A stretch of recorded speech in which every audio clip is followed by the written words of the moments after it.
everyone, welcome to my YouTube channel Math Easy. This video is in continuation with the last video on circles. So guys, let's start today's discussion.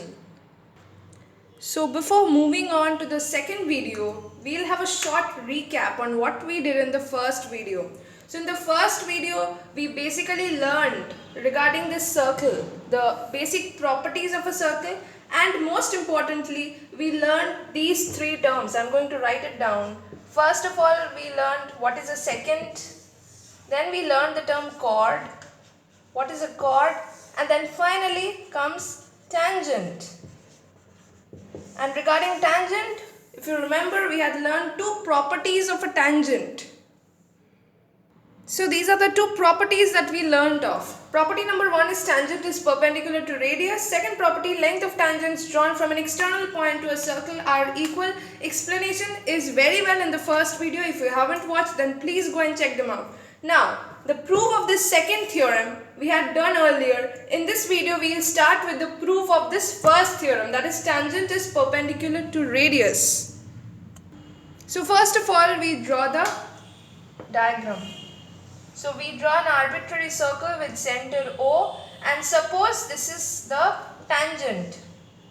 Suppose that this is the tangent. This tangent is, suppose I am naming it as AB, and let us assume that this point of contact is some P. So I am joining OP. So what we actually need to prove is that OP is perpendicular to AB, because OP is the radius, AB is the tangent, and the theorem 1 states that this radius is perpendicular to the tangent. So we need to prove that OP is perpendicular to AB. So what is our RTP required to prove? RTP is OP is perpendicular to AB. Now to prove this statement, we need some construction. Okay, to prove this statement we need some construction. So we write construction. So what is our construction? The construction is basically this.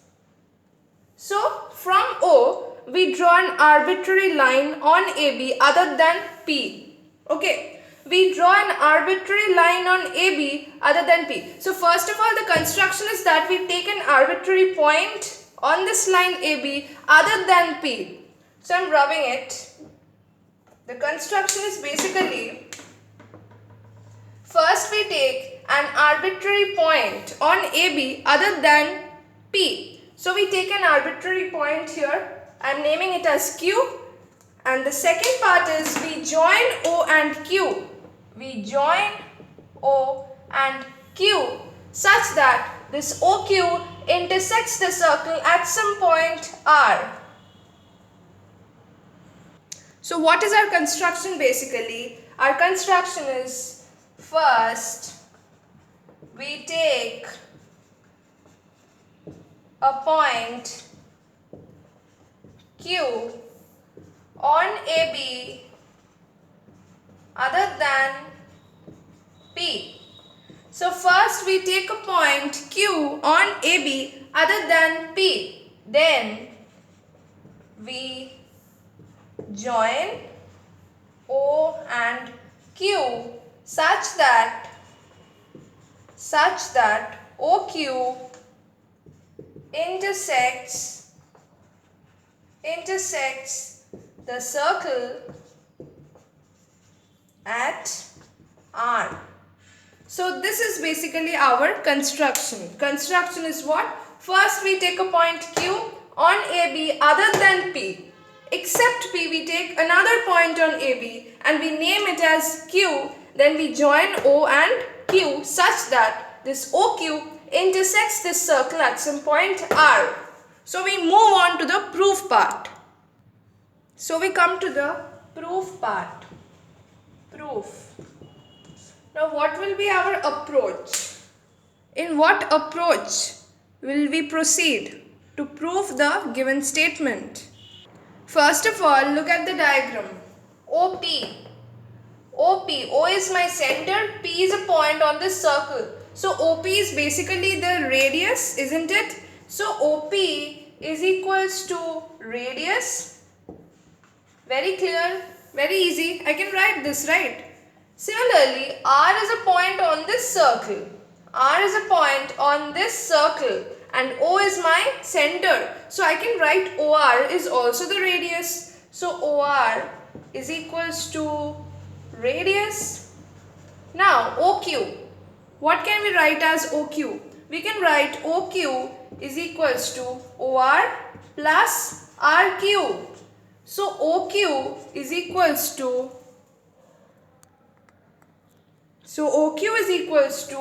radius plus RQ, isn't it? So OQ equals to radius plus RQ. Now in place of this radius, I can write OP, okay? So OQ is basically equals to OP plus RQ. So from this statement, I can write that OQ is greater than OP, or in other words, OP is basically less than OQ. Now Q is just an arbitrary point on AB other than P, isn't it? Q is just any point of AB other than P. So in place of Q, I can assume it to be any point of AB. So this Q can be basically any point of AB. So from this statement, OP less than OQ, I can say that whichever point I take on AB other than P, the distance of that point from O will always be greater than OP, isn't it? Just think for a while. So basically my OP is shorter than any other segment joining O to any point of AB other than P. So I can write this. What can I write? I can write, therefore, OP is shorter than any other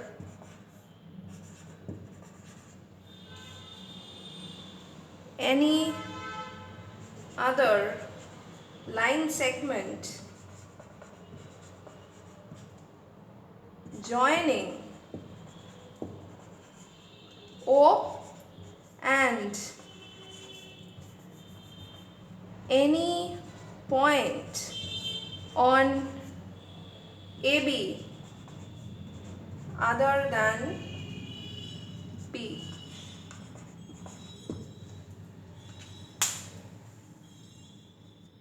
So look at this sentence. OP is shorter than any other line segment joining O and any point on AB other than P. I hope this is clear to you. I hope you can understand that how I wrote this statement. Very clear from this statement, OP less than OQ. So basically from this statement, OP less than OQ, I can conclude that OP is shorter than any other line segment joining O and any point on AB other than my P. Now again I can say that from this point O, if I join any point on AB, if I take any random point on this line AB and I join it with O, what will be the shortest line segment? The shortest line segment will always be the perpendicular on AB, isn't it? Look here, for example, I am taking an example. Suppose I have this point and I have this straight line. Now I just join random points on this straight line with this point, say X. Okay, I just join random points on this straight line with this point X. Now what will be the shortest line segment?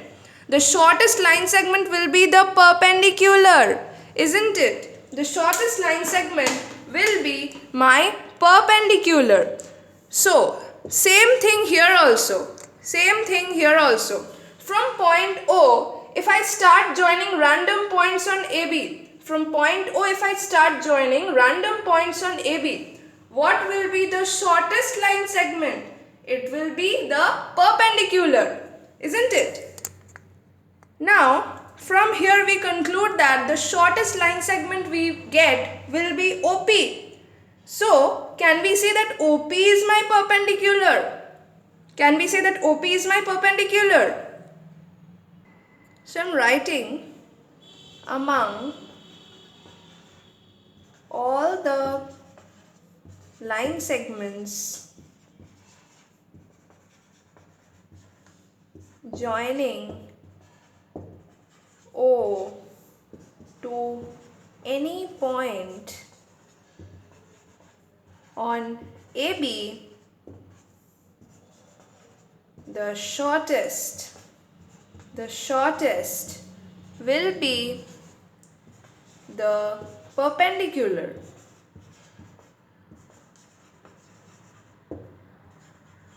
The shortest will be the perpendicular. Now, the shortest is basically OP. The shortest is basically OP. Dekho, we have found out the shortest is OP. So, I can say that basically OP is perpendicular on AB. So, I can say OP is perpendicular on AB. So, it is proved. I hope आपको ये पूरी solution समझ में आया. You can take a screenshot or the best part will be if you write it down. So I am clearing the board. Now work out this problem. Look at the problem. A circle is inscribed in a triangle ABC. So I have a triangle ABC and a circle is inscribed in this triangle having sides. Matlab the sides of this triangle ABC are given 8 cm, 10 cm and 12 cm. You have to find the values of AD, BE and CF. Now F is this point, the point of contact of this tangent AC. E is this point, D is this point. Now this point of contact AC is a tangent. The hint that I just now gave, using this, please try out this problem. Work out this problem. Pause the video and work out the problem.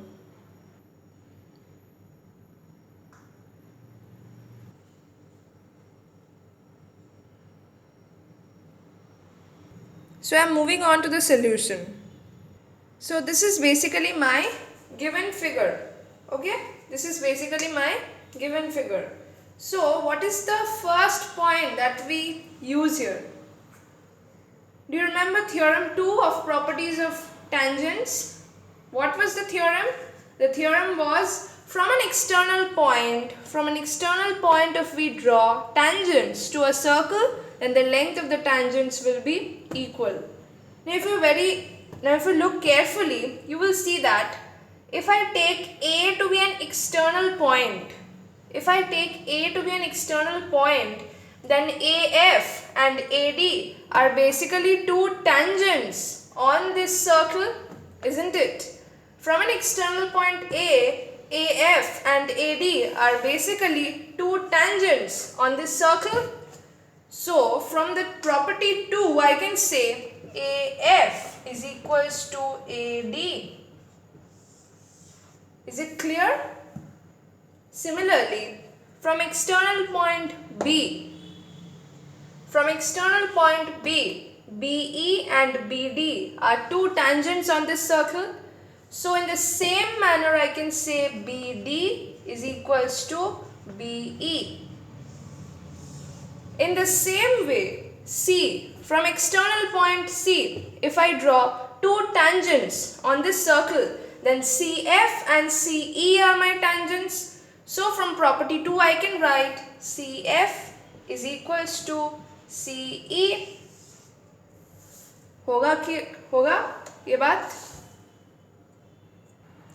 Now let us assume that let AF is equals to AD is equals to X. We are assuming. Similarly, let us assume BD is equals to BE is equals to Y. We are similarly assuming CF is equals to CE is equals to Z. Okay. So AF and AD, both these are X. BD and BE, both these are Y. CF and CE, both these are Z. Okay. Now we are given the values of the sides of this triangle. So we can put the values down. See. So we are given AC is equals to 10 centimeter. We are given AC is equals to 10 centimeter. Now AC is basically what? AC is basically AF plus FC. Now from these I can write X in place of AF and I can write Z in place of FC. So I am writing that. In place of F I am writing X and in place of FC I am writing Z is equals to 10 centimeter. In the same manner I know BC is equals to 8 centimeter. Now BC is what? It is basically BE plus EC is equals to 8 centimeter. So what is BE? What is BE? BE is basically my Y. And what is EC? EC is basically my Z. So I get another equation. Same for the third side. That is AB. For AB, we know AB is equals to 12 centimeter. Now AB is what? AD plus BD. So AD plus BD is equals to 12 centimeter. Now what is AD? In place of AD, I can write X. In place of BD, I can write Y. So I get another equation. So I get 3 equations and 3 unknowns. Very easy. Solution करते हैं.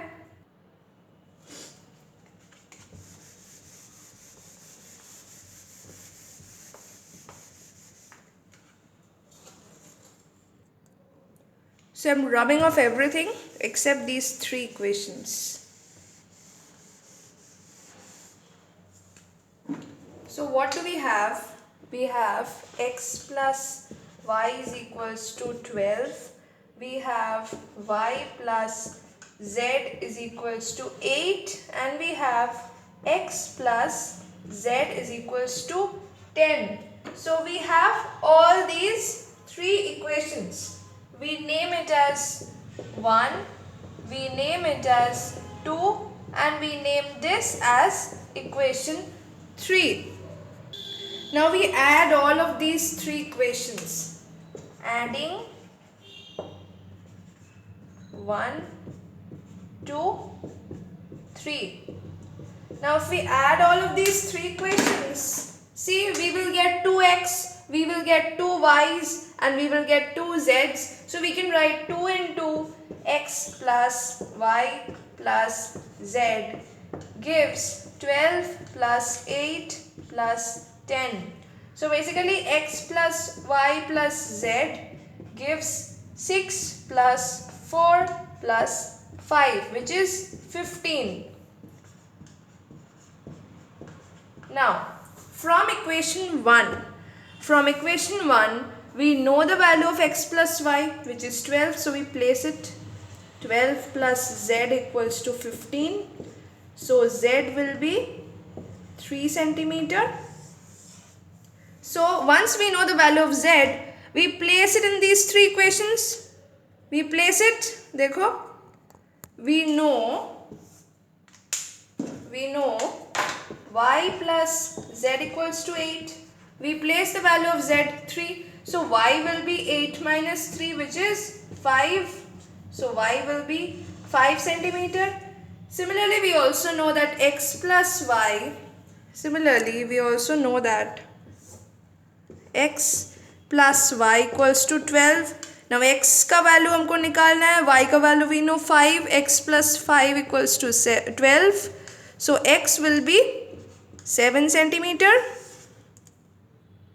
Now we will require to find the value of AD, BE and CF. Okay. So AD is basically x. So AD is basically x. So AD ka value what will be 7 centimeter.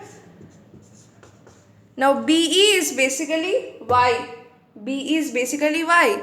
So BE will be 5 centimeter and CF is basically my z. So CF will be 3 centimeter and this is the answer. So our next topic is number of tangents to a circle from a point. Okay, so what are the number of tangents that we can draw to a circle from a point? So the first case is if the point lies inside the circle. If the point lies inside the circle. So if the point lies inside the circle, how many tangents can we draw? So I take a circle with say center O and I take a point P which is inside the circle. Now from this point P, can I draw any tangent? Can I draw any tangent on this circle? Never. Because whichever line I draw through this P, it can never be a tangent. It will intersect the circle at 2 points. It can never be a tangent. It will lead to a second. Okay, it will lead to a second. So no tangent is possible for this case. So for this case, no tangent is possible. Now what is the next case? The next case is if the point lies on the circle. If the point lies on the circle, very clear baat hai, one tangent is possible. ऐसे, so one tangent possible. One tangent is possible. And the last point is if the point lies outside the circle. If the point lies outside the circle, two tangents will be possible for this case. Two tangents will be possible. Therefore, from an external point, I can draw only two tangents on this circle. And the value of these two tangents will be equal, that we had learned from the second theorem. Okay? So in the next video, we will discuss about the rest of the parts that are remaining in circle. So please don't forget to subscribe to my channel for further notifications, and if you like this video then please do not forget to comment below. Thank you.